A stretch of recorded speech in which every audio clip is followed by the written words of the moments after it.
O primeiro que eu vou mostrar é esse, que tem uma alteração externa. A gente percebe que ele tem um pericárdio opaco, granular, em toda a sua extensão, e ele adquire uma coloração amarelo castanhado. Isso é típico de processo inflamatório agudo. Como é que chama uma inflamação aguda nesse local? Pericardite aguda. Por que não é crônica? A crônica, onde está? A crônica seria algo semelhante a isso aqui, ó. Uma área branca, ó, nacarada, opaca, mas de aspecto liso. Isso é uma área de inflamação crônica organizada. Aqui está um fenômeno agudo. Agudo, então, é opaco, granular, que pode ser localizado ou difusa, como neste. Isso aqui é um exudado inflamatório que se localiza nesse local. Isso aqui é uma explicação. Você não tem que colocar na descrição que é um exudado. Você não está vendo o exudado. Bom, pode até supor, né? Agora, a diferença é esse com o crônico, que é uma área esbranquiçada, opaca, porém lisa. Tá? Então, são as duas pericardites bem nítidas. Olha, esse aqui, a gente percebe que tem algo semelhante ao primeiro, ó, nessa localização onde tem o corte. O que a gente vê? Uma área opaca, granular, ó, exatamente o que a gente viu no outro. Qual a diferença desse? Que a lesão é localizada. E lá pegava o coração na sua totalidade. Mas de qualquer maneira, o que é isso? Uma área de pericardite aguda também. Esse é um coração que mostra a presença de uma ponte de safena aqui. Essa ponte de safena provavelmente deve ser a origem da manipulação cirúrgica dessa pericardite. Né? Okay? Professor, então a pericardite aguda é esbranquiçada, a crônica é enegrecida. Não, ao contrário. Ao contrário, enegrecida. Então, peraí. Esbranquiçada por causa da cicatriz. Tá. Esbranquiçada por causa da cicatriz. Tá, E outro dado, como ela é muito antiga, o aspecto já é liso, não é mais granular. Quer dizer, o exudado inflamatório que tinha aqui já saiu, já foi organizado. Né? Essa aqui é uma pericardite aguda, localizada, em um indivíduo com ponte de safena. Sempre olhar a aorta. A aorta tem umas placas aí dentro que indica a presença de arteriosclerose.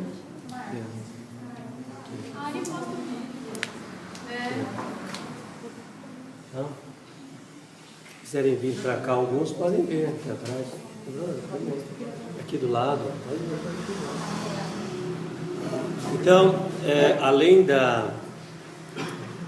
Veja, olha, se o indivíduo fez uma ponte de safena, essas coronárias dele não devem estar normais, né?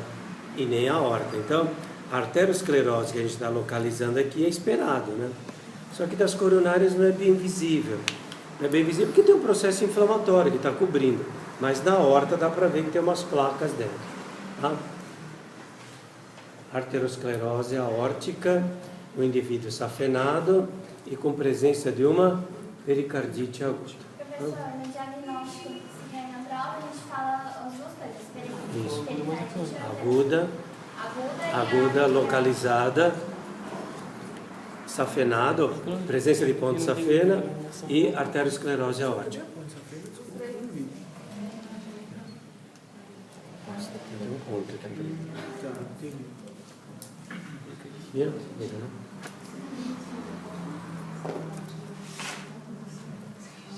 A gente não sabe o que era. O coração praticamente de tamanho normal. Você olha o lado esquerdo, dentro dos limites normais, apenas o endocárdio um pouco mais escuro, reumático, na febre reumática. Tá? Primeiro é mitral e depois tricúspide, depois da aórtica. O direito não é o lugar mais comum, né?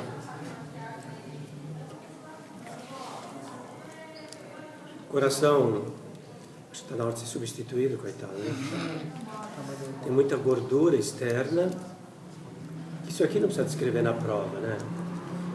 quer dizer, tem um excesso de gordura no pericárdio, o que ele chama a atenção são essas coronárias muito armadas, e você na palpação vê nitidamente que a consistência é aumentada. Consistência aumentada, elas raramente são assim tão visíveis, porque elas colabam quando é normal, fininha, ela chama atenção aqui. Você palpa, ela é dura, então tem uma coronariopatia, uma coronariopatia. Quando você olha nessa aorta, cheio de placas, você percebe que provavelmente essa lesão da coronária deve ser arteriosclerótica também, como na aorta. A gente pode fechar tudo junto aqui. Mas isso não posso falar que é aneurisma? Porque, assim, pra mim tá um pouco dilatado. Então, um pouco, tudo as bem. duas, na verdade, tanto a aorta quanto a pulmonar. Pra mim tá... Mas a pulmonar não sofre o impacto de... A pulmonar ela só se dilata quando tem o corpo pulmonar. Então, mas aí Não tem. eu não preciso falar que ela é de aneurisma de aorta, eu falo só... Não, eu acho que você não tem calibre suficiente para afirmar. A gente afirma quando é nítido. Aqui tem uma discreta dilatação? Tem. Mas eu também acho que não tem arteriosclerose que justifique um dano da parede para dar um aneurisma. São placas pequenas, né? Mas eu concordo, eu acho que a dilatação é um Então, pouco... qual é o diagnóstico desse? Uma arteriosclerose aórtica e coronariana. Tá. Mais nada. E esse excesso de gordura no pericárdio. Já está até um pouco diminuída, não está? Deve ser do quê? Isquemia crônica. Essa aorta, essa coronária dura, firme, tortuosa, arteriosclerose. Acho que é tudo igual aqui, né? Mas já foi. Corpo pulmonar outra vez não. Esse... Chaves, eu acho. Não, primeiro, externamente, o que você acha que tem aqui? Uma cardiomegalia, não tem dúvida nenhuma. Que tipo de cardiomegalia pode ser? Dilatada ou hipertrófica. Como é que a gente diferencia um do outro? Consistência firme e esse é flácido. Esse aqui é extremamente duro. Então, hipertrofia de ventrículo esquerdo. Esse dilatação global.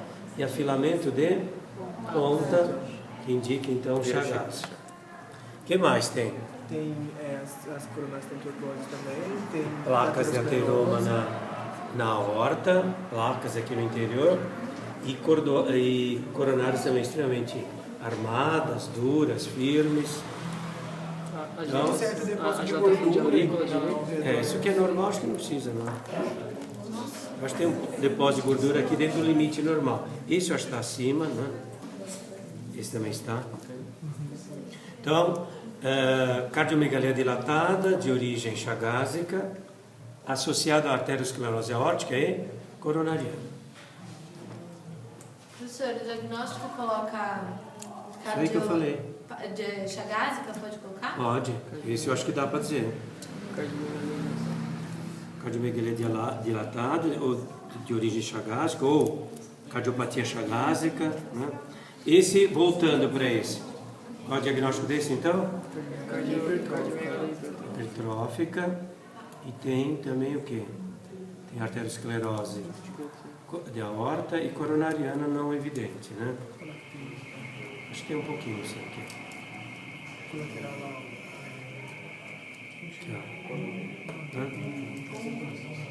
Professor, um coração como esse consegue acompanhar a relação hipertrofia e perfusão? Sim. Por que eu acho que eu posso afirmar isso? Pela coloração dele? Não. O que isso aqui está mantendo a hemodinâmica? É isso? A perfusão? Tudo? Sim. Não. Ele desenvolveu circulação contrária. Quando o miocárdio se torna insuficiente, o que acontece com ele? A insuficiência cardíaca, que é o passo posterior a esse, é uma cardiomegalia dilatada junto. Né? Que não tem aqui, então, eu acho que ele estava segurando. Agora, se teve uma arritmia, um infarto e morreu, não sei porque ele não está aberto. Bom, a arritmia eu não ia ver de qualquer maneira, mas o infarto não está aqui visível. Né? Porque com essas coronárias aqui alteradas, o fluxo aqui do miocárdio não devia ser muito preservado, né? E às vezes a gente não acha nada na necrópsia, só isso. A gente dá como morte súbita cardíaca e ela pode ser arritmogênica. Ele fez uma arritmia e morreu, né? Ou às vezes não acho também. Ou quando eu vejo muita arteriosclerose, eu vou com uma cardiopatia isquêmica crônica, que isso justifica a perda de fibra miocárdica, justifica uma arritmia, justifica uma série de coisas. Coronárias sempre muito salientes, muito evidentes. Óbvio, né? Ninguém vai ter um coração normal, né? Então, claro que a maioria aqui está uma alteração importante. A aorta também, poucas placas. E é um fenômeno muito estranho, que às vezes você tem muita alteração da aorta, pouco coronário e vice-versa. Essas deposições que predominam em algumas áreas, a gente nunca vai conseguir explicar, pelo menos por enquanto. Às vezes eu vejo um indivíduo com uma aorta normal, coronária normal e artéria cerebral praticamente entupida de placa. Porque não é setoriamento, esse direcionamento maior de formação de placas, a gente estava até tentando estudar o macrófago da aorta, da coronária e do cérebro, ver se eles têm comportamentos diferentes. Se um tem mais dificuldade para favorecer a gordura do que o outro, tentar estudar alguma, ou se um nessa localização me libera mais citocinas e moléculas de adesão, facilitando o processo inflamatório, e outros lugares menos. Essas coisas eu acho que a gente deveria estudar melhor. Bom, então coração também aterosclerótico. Aqui me parece ter uma área de pericardite crônica, uma área branca do pericárdio, opaca. Me parece um processo inflamatório já cicatrizado, meio depressivo aqui, né? Eu não chamaria de infarto, porque se vocês perceberem, isso aqui é o ventrículo esquerdo, aqui é o direito, né? No direito, infarto dá para publicar, né? De tão raro que é. Coração relativamente pequeno. O que chama a atenção? Placas bem visíveis na aorta. Acho que ninguém vai ver, só o tablet. Só o celular, velho. Se ele aprender, tá bom, né? Aqui, ó. As placas aqui dentro da aorta. E essas coronárias, é uma das coronárias mais tortuosas que eu já vi. Isso é uma arame. Aqui, ó. Extremamente tortuosa, firme, indicando então um processo aterosclerótico, aórtico e coronariano. Um coração normal ou um pouco diminuído. Aqui seria diminuído dependendo da estatura, do peso do indivíduo, né? Em torno de 70 quilos, indivíduo adulto, a mulher tem um coração de 250 a 300 gramas e o homem de 300 a 350. Então, acho que está dentro do limite esperado, né? Esse também já é manjado por todos vocês. É um coração cortado transversalmente. O que chama a atenção?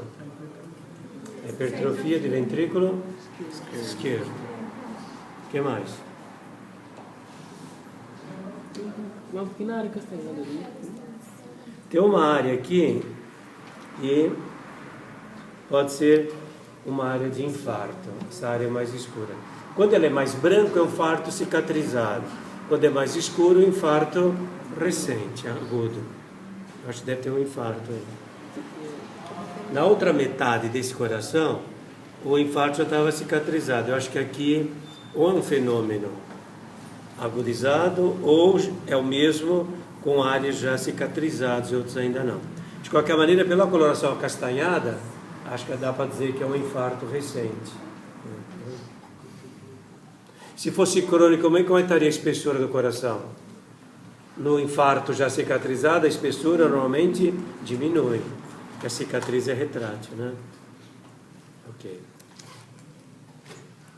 Aterosclerose, acho que todos têm, né?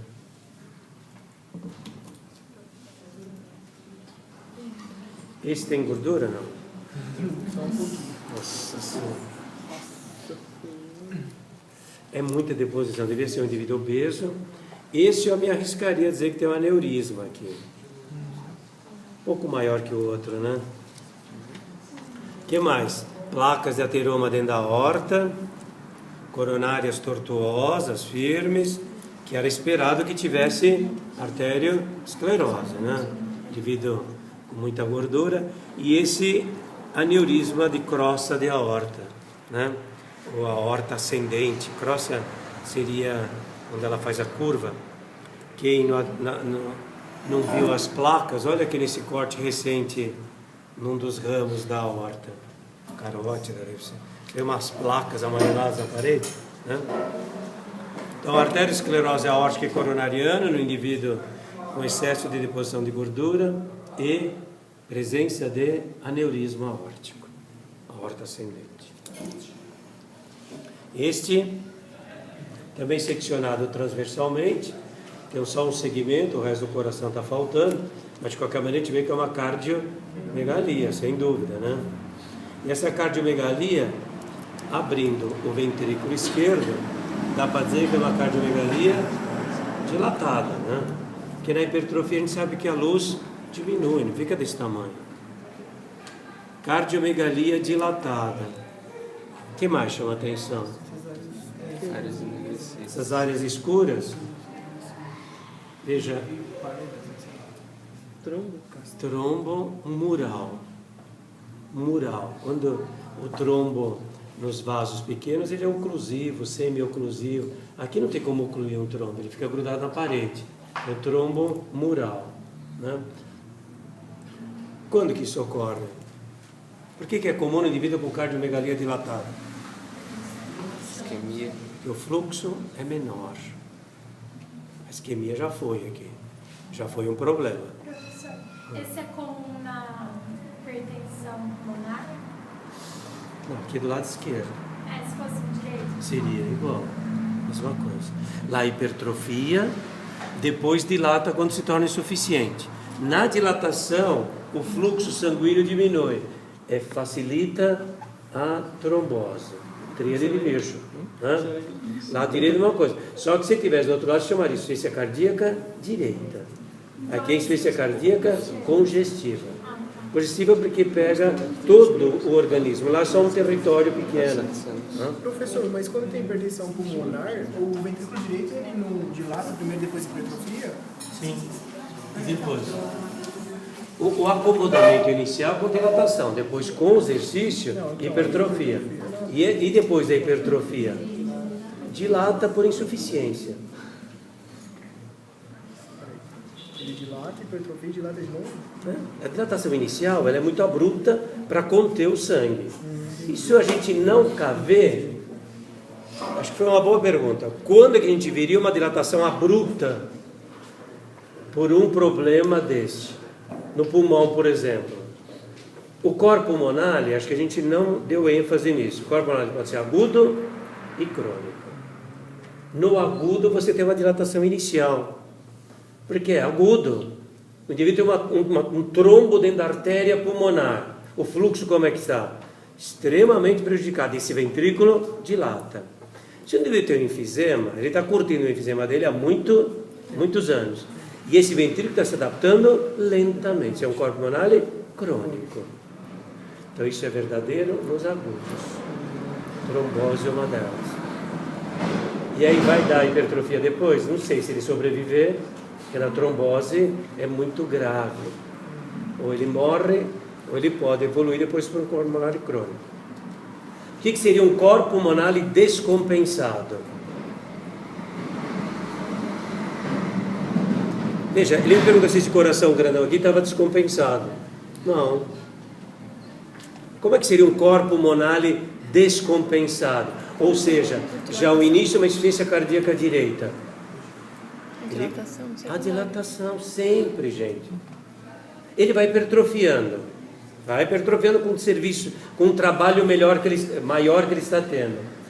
Até quando ele suporta isso? Quando? Que níveis de pressão ele vai tolerar? Ele vai chegar e vai fazer o exercício. Quando você abre e está hipertrófico, você pode dizer que ele é um corpo pulmonar compensado. Ele ainda está mantendo a força. Dilatou, é um corpo pulmonale descompensado. Como é que você vê isso clinicamente? Ajuda muito. O que mais?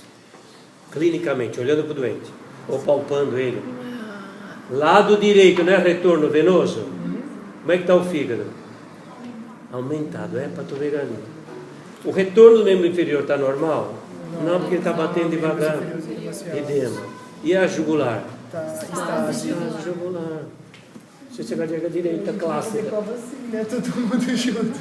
É mais fácil? Mas é assim que aprende. Eu acho que em poucos elementos e participando. Né? Muito bem, então, esse aqui é um indivíduo que tem uma insuficiência cardíaca sem dúvida nenhuma, porque é uma cardiomegalia dilatada. Eu não sei se isso aqui é chagásico, se é pós-hipertensão, não sei lhe dizer, porque não tem nem a ponta aqui. Mas, de qualquer maneira, é um coração insuficiente. Vocês não vão chamar isso porque isso é um nome clínico, hemodinâmico. Como é que você vai chamar na macro? Cardiomegalia dilatada. É isso que você está vendo. A insuficiência você não está vendo. Não está vendo edema, não está vendo nada. Né? Mas isso é para vocês entenderem o que deve estar acontecendo com o doente. Professor, o diagnóstico desse é só cardiomegalia dilatada? E trombose mural. Tá. De ventrículo Esquerdo. E dá nome certinho, né? Tudo bem com o coração? Sem problema, né? Pulmão? Próstata, isso aqui é muito fácil, né? Não. A gente teve meia aula. É hiperplasia nodular Meia? Eu achei que ia dar a aula inteira. prostática e só tem Valeu por meia. Ele é muito. Foi errado, né? Foi mais bonitinho, né? O pulmão, ele não tem grandes mistérios também, né?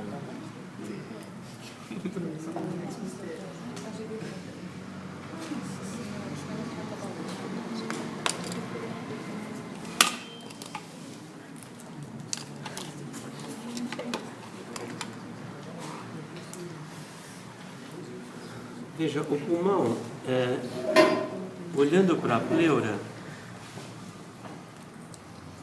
a pleura inicialmente, eu vejo que a pleura ela pode ser lisa e brilhante. Às vezes tem uns fiapinhos aqui, que isso aqui é de tira e põe de lá de dentro. Isso aqui é lisa e brilhante. Por quê? Eu não posso nem achar que tem alguma coisa errada aqui, que está crepitando, está normal. Então, agora, creptou demais, é um pouquinho de água nesse orelha. aqui, o que chama atenção nessa pleura? Tá enrugado. Nossa, tá horrível. Tá enrugada, tá com coloração diferente. Tá enrugada. Opaca, esbranquiçada e lisa. Lisa? Lisa. Professor, lisa? Só que não. Aquilo ali é lisa, ó. Enrugada, professor. Enrugada, ok. Ó, eu vou pôr Isso daí não dá pra pôr sem Esse condições. é Eu acho que não tem a mesma opacidade deste. Né? E esse? Esse é muito granular, muito opaco. Vocês acham que é igual, né? Mas não é. Não. Bom, de qualquer maneira, as pleuras estão alteradas. Esse é um fenômeno agudo, esse é um fenômeno crônico. Agudo, aspecto granular, pão com manteiga. Isso aqui indica exudado inflamatório. Às vezes eu tenho esse exudado, está tudo torto aqui. Um exudado, às vezes, pequeno e localizado. Aqui embaixo. Opaco e granular, localizado. Aqui difuso. Desculpa. Aqui, ó. Professor, Já vou mostrar. Olha aqui, ó. Aqui, na base. Ó. A impressão que dá que teve um derrame e que houve esses depósitos, né? Tiveram esses depósitos aqui embaixo do material. Uma pleurite. Aguda. Aguda. Crônica.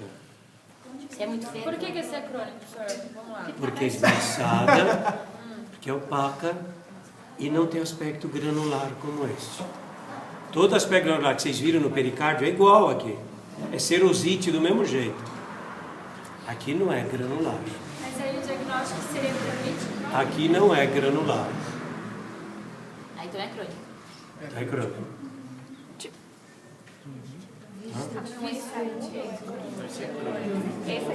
Esses dois são crônicos, aqueles dois são. É. Agora, veja, olha, eu vou dar uma... Tá, e o diagnóstico é. Peraí. Então, vamos lá. Veja, o processo inflamatório agudo pleural, ele está acompanhado de alguns fenômenos, né? E o crônico também. Você não pode ter uma pneumonia com pleurite crônica, não que não possa, mas não é o habitual, né? Concorda? Então, se isso aqui eu tenho uma consistência aumentada, duro, condensado em toda a sua extensão, e tem um aspecto granular na base, o que deve ser isso? Pneumonia lombar com áreas de pleurite aguda. E ao corte aqui, ele é acastanhado, significa hepatização vermelha. Pronto, encerrou essa peça. Então, o diagnóstico é tudo isso. Pneumonia lombar, Pneumonia lombar, Hepatização pleurite vermelha com aguda pleurite aguda na base. e hepatização vermelha. E esse daqui é o quê? Então, vamos lá agora, peraí. Com calma. Esse daqui, o que chama atenção? Que o lobo superior está normal e o outro totalmente compactado, condensado, expandido, firme, com ausência total de crepitação. Tem pleurite? Não, aparentemente não. Esse não deve ter tido derrame pleural clinicamente. Aquele sim. Bom, na abertura, quem que a gente vê? Um parênquima pulmonar condensado, acastanhado, com áreas acinzentadas aqui na base. Alguém confundiu isso com infarto porque era meio triangular. Não tem infarto branco no pulmão, é vermelho, é castanho. Tá? Então, isso aqui é uma pneumonia lobar clássica, típica. Essa é a mais comum de todas. Hepatização vermelha com início de hepatização cinzenta. Cinzenta, que é a segunda fase. Ok? Tem sinais de pleurite aguda? Não tem. Professor, a pleurite crônica, quais... Já vou chegar lá, peraí. Só mais um minuto. Agora, peraí, deixa eu terminar as agudas. Peraí. Esse aqui é um pulmão que mostra áreas de condensação, áreas crepitantes, intercaladas. Broncopneumonia. Perdeu a graça. Tem sinais de pleurite? Não tem. Então tá ótimo. Agora, eu ainda insistiria neste. A pleurite aqui é muito intensa, não é? Áreas esverdeadas, com áreas amareladas, indica... Professor, quando vocês forem montar a prova, deixa o pulmão aparecendo. Ele está todo torto. Então. Só pra gente. Vocês que já brincaram de Lego, ajuda aqui. É assim. Isso, deixa assim. O Lego tem as suas funções, né? Melhorou, né? Esse aqui parece pus externamente. Se parece pus, como é que chama? Empiema. Mas ele também tem uma consistência firme, dura, em toda a extensão. Qual é o diagnóstico? Pneumonia. Então nós já vimos uma pneumonia com pleurite aguda e uma pneumonia com empiema. Empiema é a mesma coisa que pleurite aguda? É. Mas qual é a diferença? Esse é pus, na outra não. E por que tem essa diferença? Lá é só o exudado sem a bactéria. E aqui com a bactéria. A bactéria ultrapassou a pleura. E por isso que forma o pus. Geralmente essas bactérias de infecção, elas são piogênicas. Onde elas vão, formam pus. Atrai neutrófilo no local. Então se tem pus aqui fora, que a bactéria passou a pleura. Qual é a definição de empiema? Isso. Pus numa cavidade pré-existente. Pré-existente. E uma cavidade dentro do pulmão, como é que chama? Abscesso. Uma coisa, né? Aliás, eu não peguei o abscesso. Aqui não é? Não. Essa todo mundo conhece, né? Hemorragia pulmonar. Né? Já viram isso desde o início. Com hiperfertilidade de polpa. Não.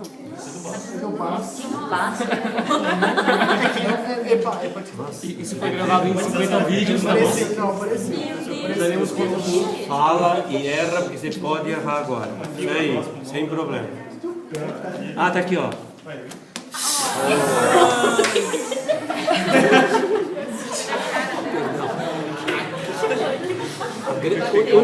A vantagem que o formal consegue.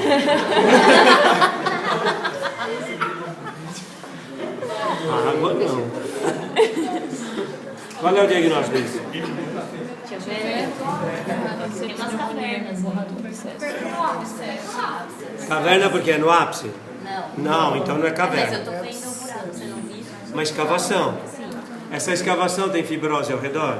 Não. Então não é caverna. São abscessos. Entendeu? Consistência firme. Firme. Pode ser o quê? Pneumonia no indivíduo com formação de abscesso. Quem chegou primeiro? Pneumonia, óbvio, né? Ela que é absceda. Pneumonia que evolui mal. Esse é irmão desse. E dá para explicar com isso. Professor, vai falar ainda dele? Bom, esse aqui? Estou indo na sequência. Esse daqui é um pulmão que mostra uma pleura branca, opaca, mas lisa. Pleurite embaixo. Pleurite crônica. Concorda aqui? Lisa, branca, opaca. O que chama a atenção nesse ápice?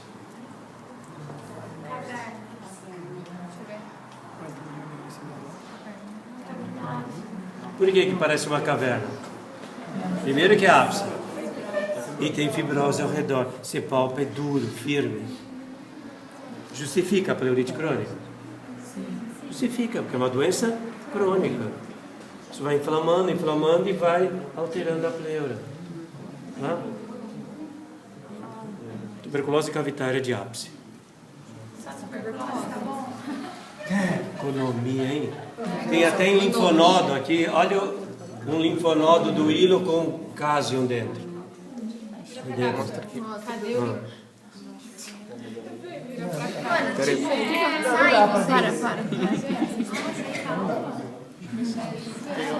Eu acho que vai ser obrigação sua colocar isso hoje. Quando chega.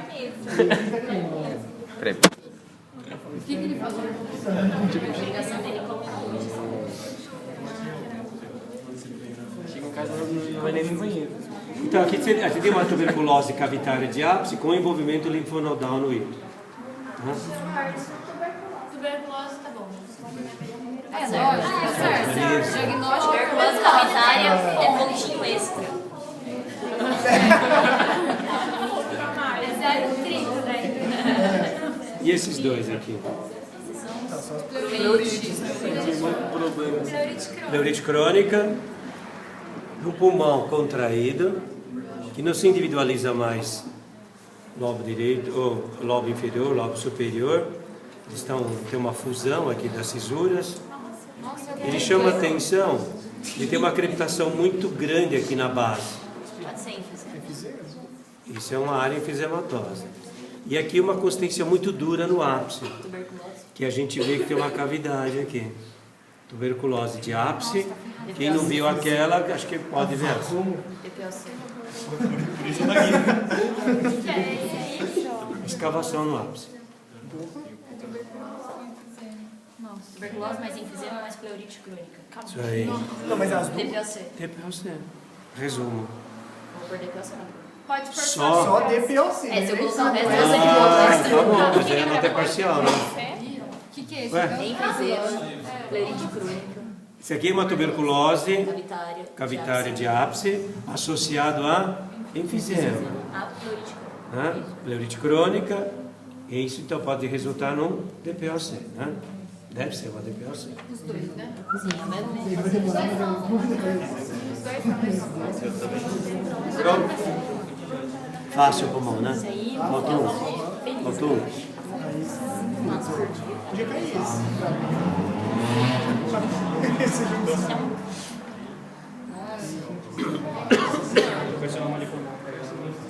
Carcinoma. Por que é um adenocarcinoma? Fica na periferia. Por que é maligno? Porque tem outras cores, está invadida a pleura. Coloração diferente do parenquima normal e tem invasão de pleura. Por que é primário? Porque é nodônico. Tranquilo, né? Único. Então você pode dizer que é primário. Então é adeno. Adenocarcinoma porque ele é periférico. Os carcinomas espinos são de hilo, hilares, de bronquiofonte. Adenocarcinoma. Agora tem que dar os nomes certos, né? A gente está falando para quê? Adenocarcinoma pulmonar. Só? É só, aí na descrição você coloca mais. Se você diz que é pulmonar, você vai dizer que é primário, né?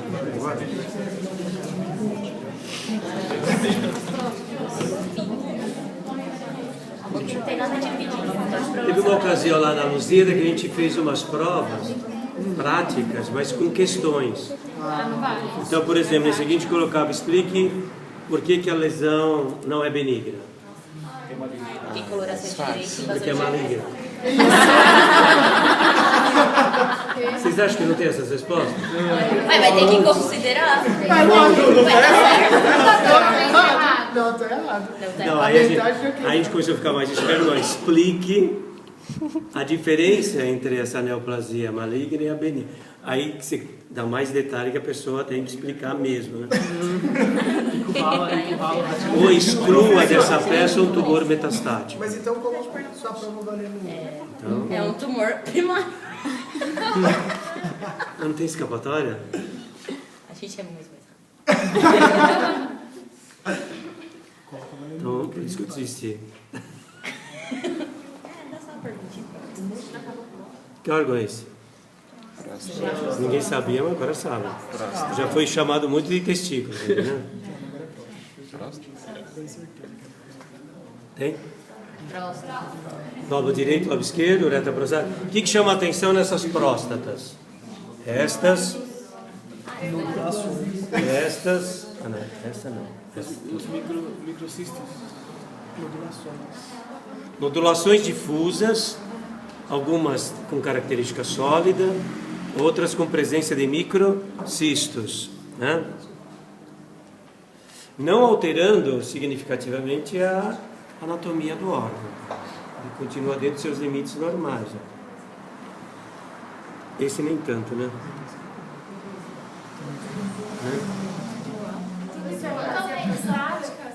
Hã? Tem que especificar logo a nodulação? Acho que não dá. Só dá no maligno. Porque no maligno você percebe que a próstata está para trás, que, a melhor, a vesícula seminal, ela é posterior, então esse aqui é o lobo direito. Né? Essa é a posição anatômica. Então dá para dizer que é o direito. O que chama a atenção nesta? Má assimetria dos lobos. No lobo maior direito você tem o quê? Uma massa esbranquiçada de limites imprecisos, com sinais de invasão aqui da cápsula.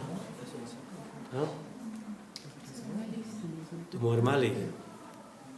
Como é que chama o tumor maligno de próstata? Adenocarcinoma. E os outros são todos hiperplasia. E do outro lado é hiperplasia nodular. Hiperplasia nodular prostática. Os dois diagnósticos. Né? Professor, um pode evoluir para o outro ou não? Normalmente não. É que a hiperplasia nodular é muito comum. Então vai ter tumor junto com ela. Né? Ela é muito frequente.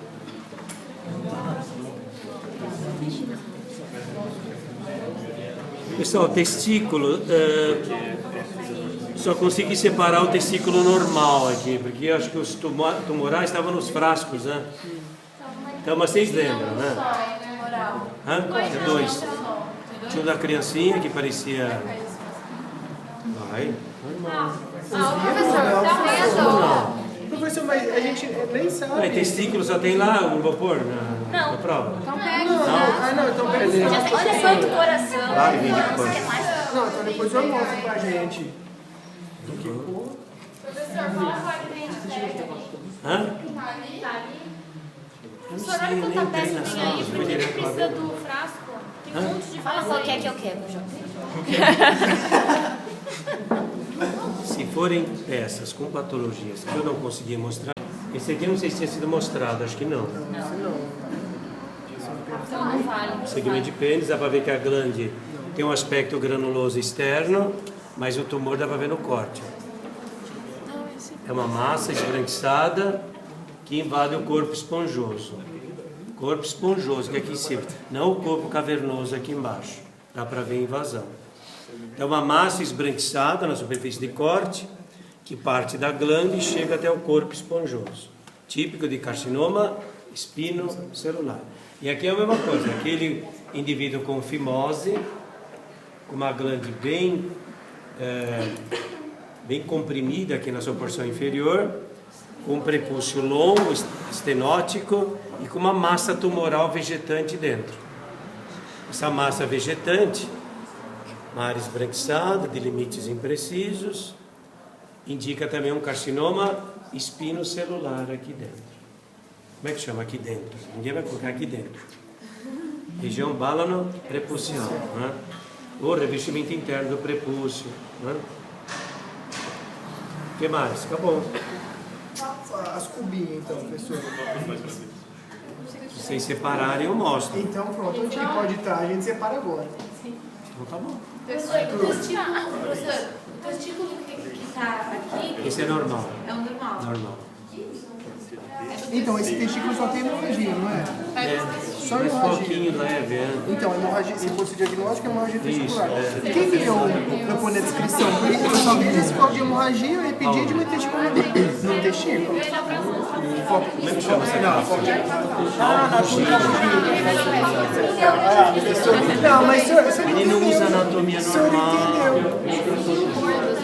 O senhor vai saber, não vai? Se eu pôr isso no testículo, o senhor vai saber que está na tutorologia. Não precisa. Ô, professor, como você vai dar aula pra mim? Lógico que o senhor sabe. O senhor sabe mais que eu, professor.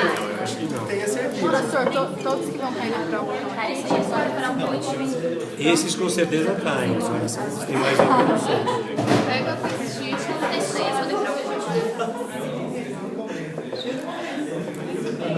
Ah, é brincadeira com esse pote. Deixa a plaquinha, professor. Deixa a plaquinha, professor. O problema não é nem o diagnóstico. Eu acho que o que eu me bato mais é a descrição. Não tem problema deixar rótulo, pra mim tanto faz. O problema é saber como você descreve. Ah, mas é? Ah, mais tempo. Chorar agora é hora. Não, então deixa a plaquinha mesmo, professor. Já que o professor tanto faz o diagnóstico, o senhor deixa a plaquinha. Relaxa, porque o órgão e o diagnóstico a gente acerta, a gente só não acerta. Mais tempo. Ele tá doido.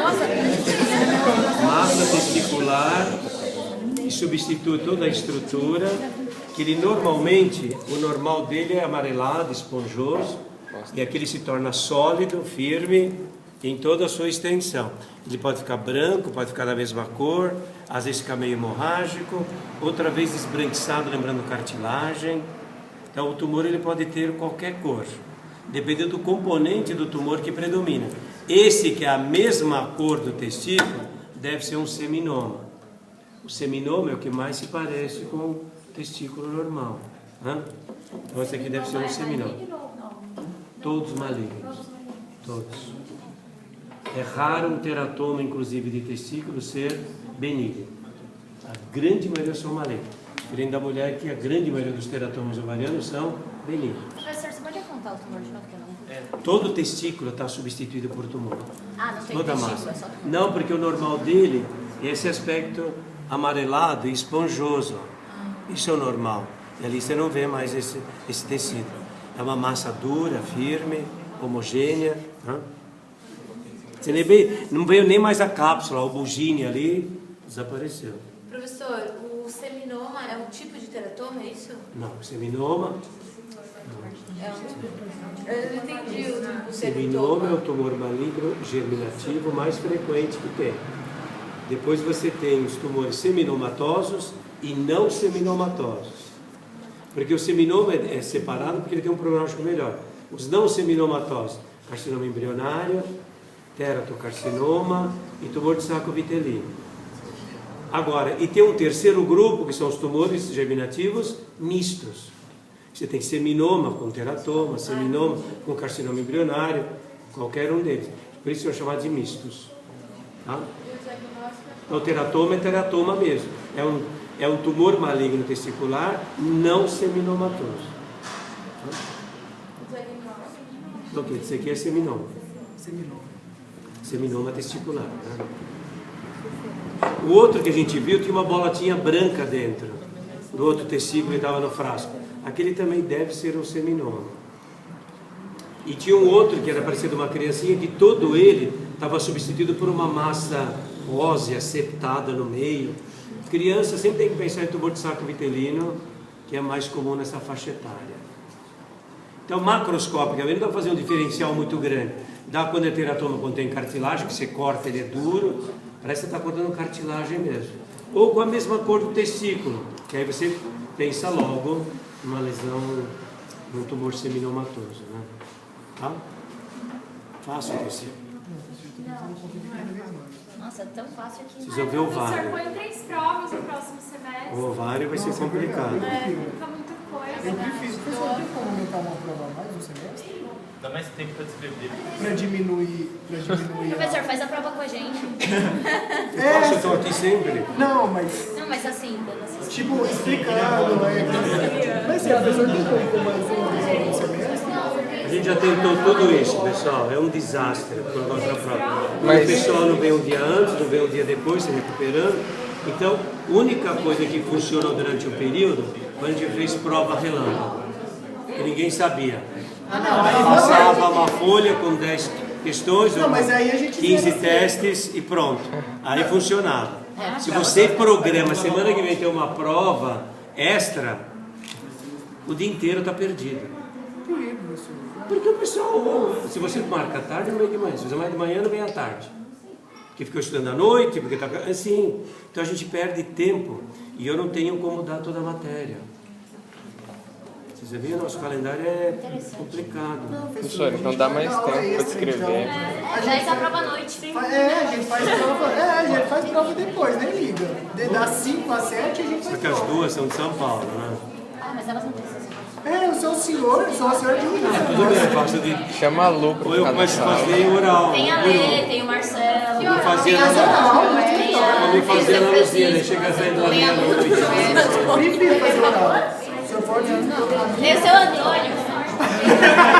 Chama o seu Antônio de elevador pra ficar com o senhor na sala. Ele é mó gente boa. Chama a Lu, Tamara. Chama a Lu. Chama a Rita. Pronto, então, pessoal, tudo bem? Agora esse aqui e o outro lá. Não, já mostrei isso aqui. É a hiperplasia prostática de lobo médio. Você vê que ele cresce no centro. Escreve. Por isso que a bexiga fica enorme, que obstrui rapidamente a uretra prostática. Isso aqui, pessoal, é coisa de 30 anos atrás, essa peça, né? Que hoje você admite isso, né? No ultrassom você vê essa lesão e vai direto para a cirurgia. A hiperplasia da próstata, só que do lobo médio. Normalmente ele nem existe, é um lobo acessório. E ele cresce exatamente no meio. Então, hoje esse aqui é cirúrgico, sem problema nenhum. Isso aqui também é uma hiperplasia prostática. Você vê que ela está um pouco maior que o normal, sem evidência do lobo médio. Tá? Só que hiperplásica também. Você vê como o pessoal antigamente evoluía com bexigoma. Uma bexiga enorme, obstruída, ficava funcionando na suprapúbica com uma agulha para esvaziar, ou ficava sondado não sei quanto tempo, infeccionava, septicemia e morria. dizer, era bem medieval mesmo, né? Hoje com ultrassom você descobre logo o que está acontecendo e parte para a cirurgia para retirar a via endoscópica, esse logo médico é muito simples e o indivíduo volta à sua vida normal, né? Vocês estão numa fase boa da medicina. Essa é a parte mais Não, a parte tecnológica está boa, não sei se o ser humano está bom. Agora o acesso a isso, né? Tecnologia tem, é só vocês tem chance para vocês usarem, né? Aí você consegue fazer uma medicina mais adequada. É que o pessoal está se formando muito mal, né? Então pede exame para todo mundo, nem examina direito. Aí trata o exame, mas não trata o doente. O exame está alterado, mas vem para eles ele está alterado, né? Para o doente, né? Pode ser um erro, o exame pode, né?